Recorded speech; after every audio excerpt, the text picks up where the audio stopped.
Welcome to 5 at 5. పార్టీలో ఉండాలి అంటే పని చేయండి, పని చేయడం ఇష్టం లేదా వెళ్ళిపోండి. ఇది ఏఐసిసి మీట్లో కేడర్కి ఖర్గే ఫైనల్ వార్నింగ్. దీంతో పాటు విజయానికి కాంగ్రెస్ ఎన్ని మెట్లు ఎక్కాలో సెలెక్ట్ చేసుకుందో చూద్దాం. ముందుగా కసిరెడ్డి రాజశేఖర్ లిక్కర్ స్కామ్ కేసులో ఈయన A1 విచారణకి రమ్మని 3 సార్లు నోటీసులు ఇచ్చినా కనీసం పట్టించుకోలేదు. మరి పోలీస్ కసి ఎలా ఉండబోతోంది? కంచగచ్చిబౌలి భూముల్లో ఏఐ నెమళ్లు, ఆర్టిఫిషియల్ జింకలు ఎక్కడి నుంచి వచ్చాయి, ఎలా పోస్ట్ చేశారు చెప్పండి అంటూ బీఆర్ఎస్ లీడర్ క్రిషాంక్ ని పోలీసులు ఎంక్వైరీ చేస్తున్నారు. అసలు ఆయన ఏం చెప్తున్నారో చూద్దాం ఈ బులెటిన్ లో. ఇక బర్త్డే పార్టీ అని వాళ్ళు కాదు, ముజ్రా పార్టీ అంటూ పోలీసులు. ఇంతకీ హైదరాబాద్ శివార్లో జరిగింది ఏ పార్టీ? అసలు ముజ్రా అంటే ఏంటో చూద్దాం. ఫైనల్ 1. కర్రెగుట్టపై బాంబులున్నాయని TV9 చెప్తే నిజమే పెట్టామని ఒప్పుకున్నారు మావోయిస్టులు. మరి దానికి పోలీసుల నుండి ఒక రియాక్షన్ వచ్చింది. దానిపై ఫోకస్ చేద్దాం 5 at 5 లో.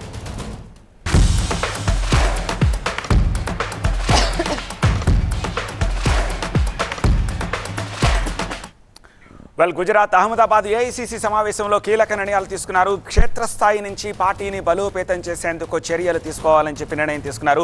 ఓబీసీలు పార్టీకి దూరం అయ్యారు, మళ్లీ వాళ్లను హక్కున చేర్చుకోవాలి అంటున్నారు. కులగణన ఇందుకు చక్కని మార్గం అంటున్నారు రాహుల్ గాంధీ. దేశమంతా కులగణన చేయాలని రాహుల్ డిమాండ్ చేస్తున్నారు. పార్టీ కార్యక్రమాల్లో పాల్గొనని నేతలపై ఖర్గే ఆగ్రహం వ్యక్తం చేశారు. పని చెయ్యని నేతలు ఇంటి దగ్గరే విశ్రాంతి తీసుకోవాలి అన్నారు. కష్టపడి పని చేసేవారికే టికెట్లు అని చెప్పి ఖర్గే अन्नारू। एक क्रांतिकारी कदम उठाया है और पूरे देश को रास्ता दिखाया है। और मैं फिर से दोहरा के कह रहा हूं, इस स्टेज से आप सब के साथ कह रहा हूं कि 50% की जो दीवार है इसको हम पूरे देश में तोड़ के परे कर देंगे। और जो शुरुआत हमने तेलंगाना में की है वही हम दिल्ली में पूरे हिंदुस्तान के लिए करने जा रहे हैं। SC ST सब प्लान की मैंने बात उठाई। क्रांतिकारी कानून लाए थे हम, इसको बीजेपी ने रद्द कर दिया है। एक के बाद एक हिंदुस्तान की सारी संस्थाओं पर यह आक्रमण कर रहे हैं।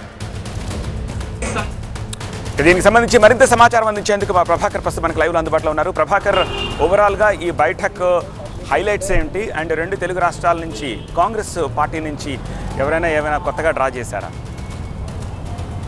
రైట్, 2 రోజుల పాటు జరిగిన కాంగ్రెస్ సమావేశం ముగిసింది. కొద్దిసేపటి క్రితమే రాహుల్ గాంధీ మాట్లాడారు. రాహుల్ గాంధీ కన్నా ముందు తెలంగాణ సీఎం రేవంత్ రెడ్డి కూడా మాట్లాడారు. బ్రిటిషర్ల కంటే ప్రమాదకారులు బీజేపీ నాయకులు అంటూ తెలంగాణ సీఎం చేసిన వ్యాఖ్యలు మొత్తం ప్రాంగణంలో ఇంట్రెస్టింగ్గా మారాయి. ముఖ్యంగా బీజేపీ నాయకులను టార్గెట్ చేస్తూ రేవంత్ రెడ్డి మాట్లాడారు. గాడ్సే విధానాన్ని అమలుపరుస్తున్నారు, గాడ్సే సిద్ధాంతాలను అమలుపరుస్తున్నారు అంటూ కూడా ఆరోపణలు చేశారు. దాంతోపాటుగా బీజేపీ నాయకులను, బీజేపీని తెలంగాణలో స్థానం ఇవ్వబోము అంటూ తెలంగాణ సీఎం వ్యాఖ్యలు చేశారు. దాని తర్వాత రాహుల్ గాంధీ కూడా తెలంగాణ గురించి మాట్లాడారు. తెలంగాణలో జరిగిన బీసీ జనగణనకు సంబంధించి వివరించారు. మోదీకి, అదానీకి, బీసీలు మోదీకైనా అమిత్ షాకైనా ఈ బీసీ కులగణన అంటే భయం వేస్తుందంటూ కూడా ఒక వ్యాఖ్యానం చేశారు. 90% మేర తెలంగాణలో కులగణన జరిగితే 90% మేర అణగారిన వర్గాలు, పేదలు ఉన్నారు. సో దేశవ్యాప్తంగా కూడా ఈ ఒక ఎక్స్రేని తీయాల్సి ఉంది. సో బీసీ కులగణన, జనగణన జరగాల్సి ఉంది అంటూ రాహుల్ గాంధీ వ్యాఖ్యానించారు. దాంతోపాటుగా అదానీ, అంబానీకి సంబంధించిన కంపెనీల్లో సీఈఓలలో కానీ, హై పొజిషన్స్లో కానీ ఎవరైనా అణగారిన వర్గాలకు సంబంధించిన వారు ఉంటారా అంటే ఉండరు అంటూ కూడా ఉటంకించారు. సో మొత్తానికైతే బీజేపీని టార్గెట్ చేస్తూ, అట్లాగే పెట్టుబడిదారులను టార్గెట్ చేస్తూ రాహుల్ గాంధీ స్పీచ్ సాగింది. దాంతోపాటుగా ట్రంప్ మోడీ స్నేహితుడు అని చెప్పుకుంటున్నారు, మోడీ ట్రంప్ బెస్ట్ ఫ్రెండ్స్ అని చెప్పుకుంటున్నారు. కానీ టారిఫ్లతో గత కొద్ది రోజులుగా భారత్ను వాతలు పెడుతుంటే ఎందుకు చూస్తూ ఊరుకుంటున్నారంటూ కూడా రాహుల్ గాంధీ ప్రశ్నించారు. దాంతోపాటుగా ఈరోజు జరిగిన దాంట్లో సీఎం రేవంత్ రెడ్డికి సంబంధించి కులగణన తెలంగాణలో చేశాం, నెక్స్ట్ మిగతా అన్ని రాష్ట్రాల్లో కూడా చేయడానికి కాంగ్రెస్ పార్టీ రెడీగా ఉంది అని చెప్పారు. సో ఈ 2 రోజుల పాటు అయితే చాలా ముఖ్యమైన అంశాలపైన అయితే చర్చ జరిగింది. అటు ఏపీ నుంచి ఏపీసీసీ చీఫ్ షర్మిల కూడా పాల్గొన్నారు. సో మొత్తానికైతే తెలంగాణ బీసీ కులగణననే తెలంగాణ నుంచి జరిగిన టాపిక్స్లో హైలైట్గా మారిందని చెప్పాలి. రైట్ ప్రభాకర్. 5 at 5 లో సెకండ్ టాపిక్ చూద్దాం. ఏపీలో లిక్కర్ స్కామ్ కేసు రంకెలేస్తోంది. A1 గా ఉన్న కసిరెడ్డి రాజశేఖర్ రెడ్డి సిట్ విచారణని చాలా లైట్ తీసుకుంటున్నారు. ఆ డీటెయిల్స్ బ్రేకింగ్ లో చూద్దాం. Where is Kasireddy Rajasekhar Reddy? మూడోసారి విచారణకి కసిరెడ్డి డుమ్మా కొట్టారు. లిక్కర్ కేసులో విచారణకి రావాలని సిట్ నోటీసులు జారీ చేసింది. సమయం ముగిసినా విచారణకి కసిరెడ్డి రాలేదు. మరోసారి నోటీసులు ఇచ్చే యోచనలో సిట్ అధికారులు ఉన్నట్లుగా తెలుస్తోంది. విచారణకి హాజరు కావాలని ఇప్పటికే ఏపీ హైకోర్టు ఆదేశాలు జారీ చేసింది. వైసీపీ హయాంలో లిక్కర్ స్కామ్ జరిగిందని విజయసాయిరెడ్డే బయటపెట్టారన్నారు మంత్రి కొల్లు రవీంద్ర. కేసు నుంచి ఏ ఒక్కరూ తప్పించుకోలేరని ఆగ్రహం వ్యక్తం చేశారు. చాలా లోతైనటువంటి ఎంక్వైరీ జరుగుతుంది ఇప్పుడు. అందుకనే ఎక్సైజ్లో మేము సిట్ కూడా వేసాం. ఆ సిట్ వాళ్ళు కూడా ఇప్పుడు దాని మీద డీటెయిల్గా తీస్తూ ఉన్నారు. ఇవాళ వాళ్ళే వైసీపీ నాయకులు చెప్తా ఉన్నారు అవినీతి జరిగిందని వైసీపీ నాయకులే ఒప్పుకుంటా ఉన్నారు. కాబట్టి అన్నీ లోతుగా జరుగుతూ ఉన్నాయి. కాబట్టి ఎవరు కూడా తప్పించుకోలేదు. వాళ్ళంతా కూడా స్వయంగా మరి విజయసాయిరెడ్డి గారికి చెప్పడం జరిగింది. కేసు కింద అని చెప్పి వాళ్ళు కలెక్ట్ చేశారు. ఆ కలెక్ట్ చేసిన అమౌంట్ అంతా కూడా మెయిన్ నాయకుడికి వెళ్ళిందని స్వయంగా ఆయనే చెప్పారు. కాబట్టి అందరినీ ఫిక్స్ చేసుకుంటూ వెళ్ళాల్సినట్టు అందరినీ కూడా ఎంక్వైరీ చేసుకుని ముందుకు వెళ్ళాల్సినటువంటి అవసరం ఉంది. కసిరెడ్డి రాజశేఖర్ రెడ్డి ఈ పేరు ఇప్పుడు ఏపీలో మారుమోగుతోంది. లిక్కర్ స్కామ్ లో కసిరెడ్డే కింగ్ మేకర్ అన్న కమెంట్స్ తో ఒక్కసారిగా ఆయన హాట్ టాపిక్ గా మారారు. ఇందుకే ఎవరి కసిరెడ్డి రాజశేఖర్ రెడ్డి? ఆయనకి లిక్కర్ స్కామ్ కి ఏంటి సంబంధం? ఏపీలో మద్యం కుంభకోణ వ్యవహారం తీవ్ర దుమారం రేపుతుంది. కసిరెడ్డి రాజశేఖర్ రెడ్డే తెర వెనక ఉండి నడిపించారని ఆరోపణలు గుప్పుమంటున్నాయి. అయితే కసిరెడ్డి విదేశాల్లో లిక్కర్ కంపెనీలను నడుపుతున్నట్లు తెలుస్తోంది. వైసీపీ అధికారంలోకి రాగానే ఐటీ సలహాదారుగా బాధ్యతలు చేపట్టిన ఆయన అనతి కాలంలోనే జగన్ టీంలో కీలక వ్యక్తిగా మారారు.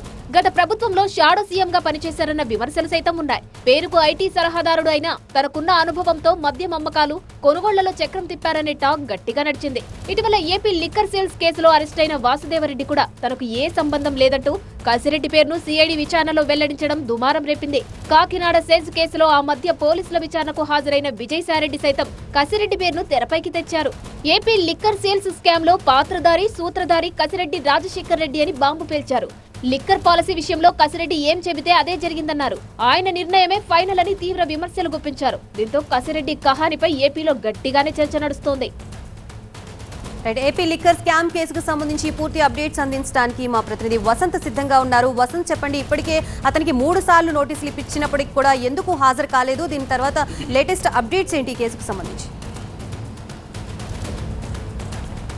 సో గత ప్రభుత్వం జరిగినటువంటి లిక్కర్ అక్రమాల కేసుకు సంబంధించినటువంటి వ్యవహారాన్ని కూటమి ప్రభుత్వం చాలా సీరియస్గా తీసుకుంది. ఈ వ్యవహారంలో మొత్తం కింగ్ పిన్గా వ్యవహరించినటువంటి ఎవరైతే కసిరెడ్డి రాజశేఖర్ రెడ్డి ఉన్నారో ఆయన్ని విచారించేందుకు ఇప్పటికే సిట్ వరుసగా నోటీసులు జారీ చేస్తాం. మరోవైపు సిట్ ఇప్పటికే 3 సార్లు నోటీసులు జారీ చేయగా ఏ ఒక్క నోటీస్కి కూడా ఆయన స్పందించలేదు. మరోవైపు హైకోర్టును సైతం ఆశ్రయించడంతో హైకోర్టు స్పష్టంగా విచారణకు హాజరు కావాలంటూ ఆదేశాలు జారీ చేయడంతో పాటుగా తగిన సమయం ఇవ్వాలంటూ కూడా ఇటు సిట్ అలాగే సిఐడికి సూచించింది. అయితే ప్రస్తుతం 3 సార్లు నోటీసులు జారీ చేశారు. హైదరాబాద్లో ఉన్నటువంటి కసిరెడ్డి రాజశేఖర రెడ్డికి సంబంధించిన 2 నివాసాలకు వెళ్ళి నోటీసులు అందించినప్పటికీ కూడా ఆయన మాత్రం ఈరోజు విచారణకు గైర్హాజరయ్యారు. అయితే ప్రస్తుతం మరోసారి విచారణకు హాజరు కావాలని నోటీసులు జారీ చేసేందుకు ఇటు సిట్ రంగం సిద్ధం చేస్తున్నట్టుగా తెలుస్తోంది. మొదట సిఐడి ఈ కేసును పర్యవేక్షించేందుకు బాధ్యతలు అప్పగించినప్పటికీ కూడా పూర్తి స్థాయిలో ఎక్కడా కూడా ఈ లిక్కర్ కేసులో పురోగతి లేకపోవడంతో ప్రత్యేకంగా సిట్ను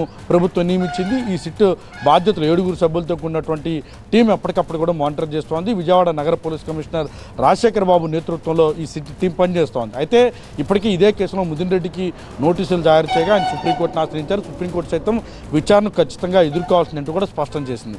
అయితే ఇదే కేసులో హైకోర్టులో కసిరెడ్డి రాజశేఖర రెడ్డి దాఖలు చేసినటువంటి పిటిషన్ను డిస్పోజ్ చేస్తూనే విచారణకు హాజరు కావాలని చెప్పినప్పటికీ కూడా ఈరోజు ఆయన గైర్హాజరయ్యారు. అయితే సిట్ బృందం మరోసారి కసిరెడ్డి రాజశేఖర రెడ్డికి నోటీసులు జారీ చేసేందుకు రంగం సిద్ధం చేస్తోంది. ఈ కేసులో ఏం జరిగింది, పూర్వపరాలేంటి, లిక్కర్ కేసులో అక్రమాలు ఎట్లా జరిగాయి, నిధులు ఎట్లా దారి మళ్లించారు, ప్రభుత్వ ఖజానాకు రావాల్సినటువంటి మొత్తం నిధులను పక్కదారి పట్టించే ప్రయత్నం చేశారనే కోణంలో ప్రస్తుతం అందుకు సంబంధించిన నోటీసులు జారీ చేసేందుకు రంగం సిద్ధం చేస్తోంది.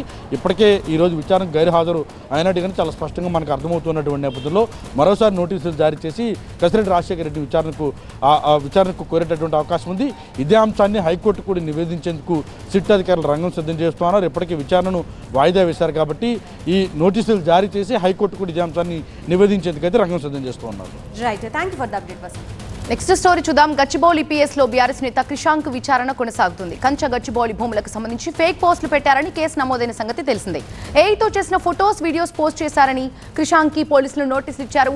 ఇక ఇదే అంశంపై ఉదయం నుంచి గచ్చిబౌలి పిఎస్ లో పోలీసులు ప్రశ్నిస్తున్నారు.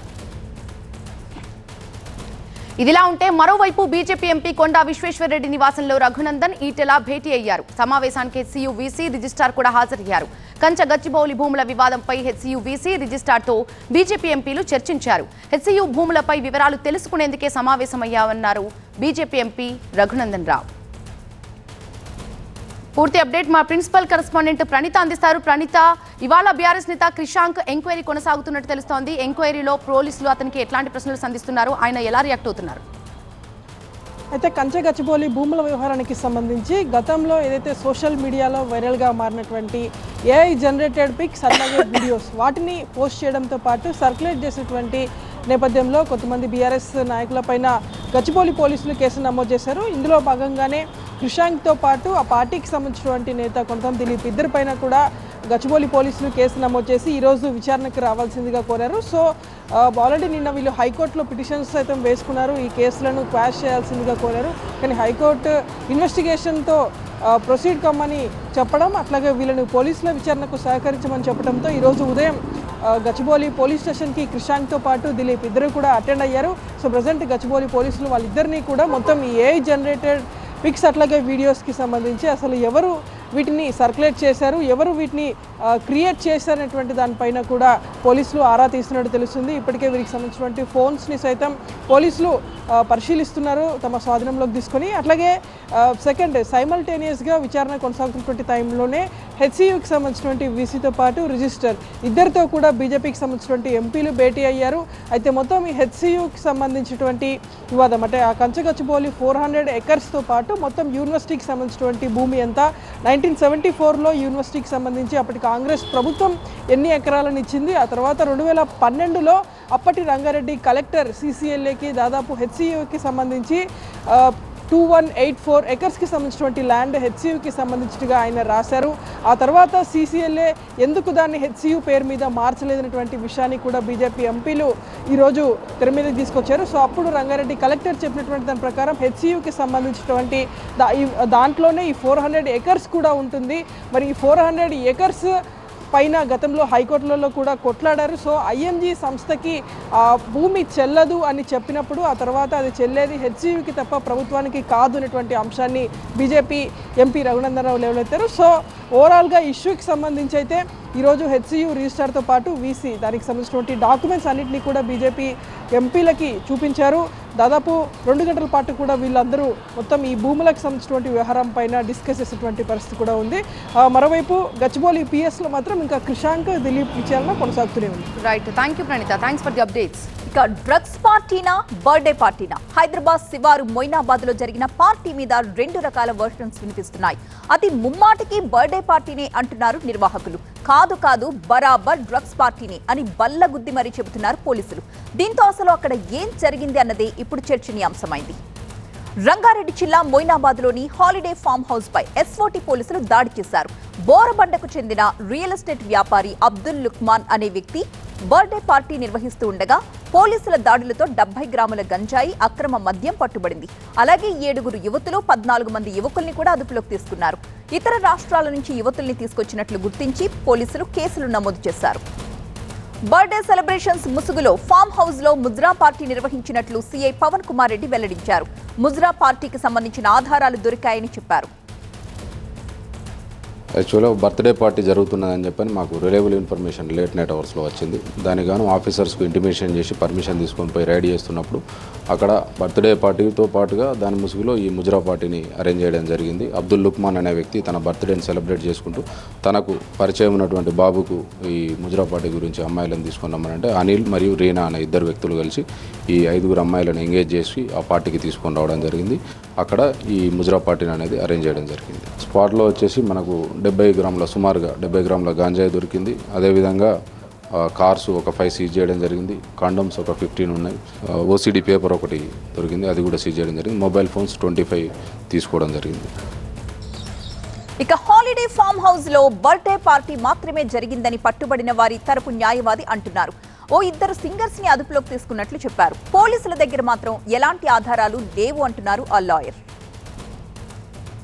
ఒక ఫ్యామిలీ ఫంక్షన్ లాగా చిన్న ఫంక్షన్ చేసుకుందామని వచ్చారనమాట. రాకముందే ఒక 7 మంది రాకముందే 2 వెహికల్స్లో రాకముందే వాళ్ళని ట్రేస్ చేసి వాళ్ళని కూడా పట్టుకోవడం జరిగింది. ఎస్ఓటీ వాళ్ళు ఆల్రెడీ అక్కడ కొంతమంది లేడీస్ ఉన్నారు, లైట్స్ అన్ని వేసున్నాయి, ఏదో జరుగుతుంది అనే సమాచారం వాళ్ళు తీసుకొని రాజేంద్ర నగర్ ఎస్ఓటీ వాళ్ళు కనీసం 2 టీముల ద్వారా వచ్చారు. వచ్చిన వెంటనే లోపలి ఫామ్ హౌస్లో మొత్తము కెమెరాలన్నీ స్వాధీనం చేసుకున్నారు. దానిలో ఎలాంటి సమాచారం లేదు. మా ప్రతినిధి జ్యోతి సిద్ధంగా ఉన్నారు లైవ్ లో. జ్యోతి, బర్త్డే పార్టీనా ముజ్రా పార్టీనా అనే దానికి సంబంధించి ఏం తేలింది? అలాగే పోలీసులు కేసులు కూడా నమోదు చేసినట్లు తెలుస్తోంది. ఏ సెక్షన్స్ కింద కేసులు నమోదు చేశారు? అసలు ముజ్రా పార్టీ అంటే ఏంటి?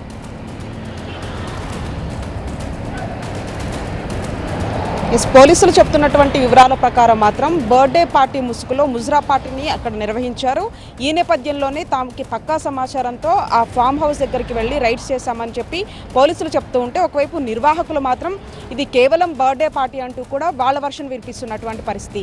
ఈ నేపథ్యంలో పక్కా ఆధారాలు కూడా తాము స్వాధీనం చేసుకున్నాము. ఏదైతే అక్కడ 70 గ్రాముల గంజాయితో పాటుగా మొబైల్ ఫోన్స్, అంతేకాకుండా వేరే రాష్ట్రాల నుంచి ఇక్కడికి ఆ యువతులను తీసుకొని వచ్చి ఇక్కడ ఆ ముజ్రా పార్టీని కండక్ట్ చేయడం జరిగింది అంటూ కూడా పోలీసులు చెప్తున్నారు. మొత్తంగా 7 మంది యువతులను పోలీసులు అదుపులోకి తీసుకున్నారు. 13 మంది పురుషులను అదుపులోకి తీసుకోవడం జరిగింది. బోరబండకు చెందినటువంటి అబ్దుల్ లుక్మాన్ బర్త్డే పార్టీ సందర్భంగా ఏదైతే మొయినాబాద్ పోలీస్ స్టేషన్ పరిధిలో ఉన్నటువంటి హాలిడే ఫామ్ హౌస్ అని అక్కడ ఉండడం జరిగింది. ఈ నేపథ్యంలో వాళ్ళంతా కూడా ఆ పార్టీకి అటెండ్ అయ్యారు. ప్రధానంగా అందులో రీనా, బాబు ఈ ఇద్దరు కూడా ఎవరైతే అమ్మాయిలు ఉంటారో, అంటే సహజంగా ఈ ముజ్రా పార్టీ అంటేనే వేరే రాష్ట్రానికి చెందినటువంటి యువతుల్ని ఇక్కడికి తీసుకొని వచ్చి వాళ్ళకి సంబంధించి అశ్లీల నృత్యాలు, అంతేకాకుండా వాళ్ళతో పాటు పాటలు పాడించడం అనేది అక్కడ ముజ్రా పార్టీకి సంబంధించినటువంటి కార్యకలాపాలన్నీ కూడా ఆ విధంగా ఉంటాయి. ఈ నేపథ్యంలోనే ఒకవైపు పోలీసులు కూడా వాళ్ళ వర్షన్ ఈ విధంగా చెప్పడం జరిగింది.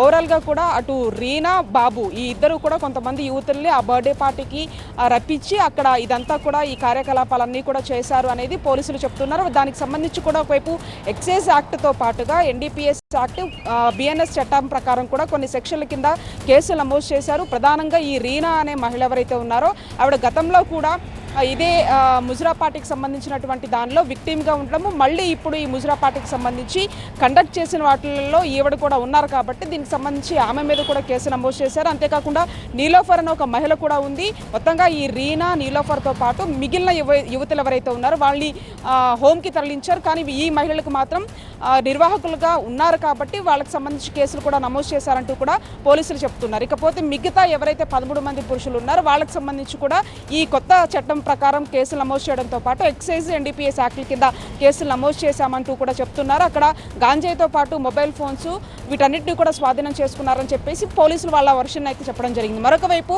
ఎవరైతే అడ్వకేట్ ఉన్నారో అది బర్త్డే పార్టీకి స్టార్ట్ అవ్వకముందే పోలీసులు అక్కడికి వచ్చారు. ఆ తర్వాత అక్కడ ఉన్నటువంటి వాటిని అన్నిటిని కూడా, అంటే ఎవరైతే యువతులు ఉన్నారో వాళ్ళకి సంబంధించి కూడా వాళ్ళని అక్కడ ఉంచడము, ఆ తర్వాత బర్త్డేకి సంబంధించినటువంటి ఆ వ్యక్తిని అక్కడికి రప్పించారు. ఆ తర్వాత అతన్ని కూడా అదుపులోకి తీసుకున్నారనేది వాళ్ళ వర్షన్ చెప్తున్నటువంటి పరిస్థితి. ఓవరాల్గా కూడా ఇది బర్త్డే పార్టీ ముసుగులో అక్కడ ముజ్రా పార్టీ జరిగిందనేది చాలా క్లియర్ కట్గా ఆధారాలతో సహా తాము స్వాధీనం చేసుకున్నామంటూ కూడా మొయినాబాద్ పోలీసులు చెప్తున్నటువంటి పరిస్థితి. ప్రతిభ. రైట్, థ్యాంక్ యూ జ్యోతి. ఇది 5/5 చూస్తూనే ఉండండి టీవీ9.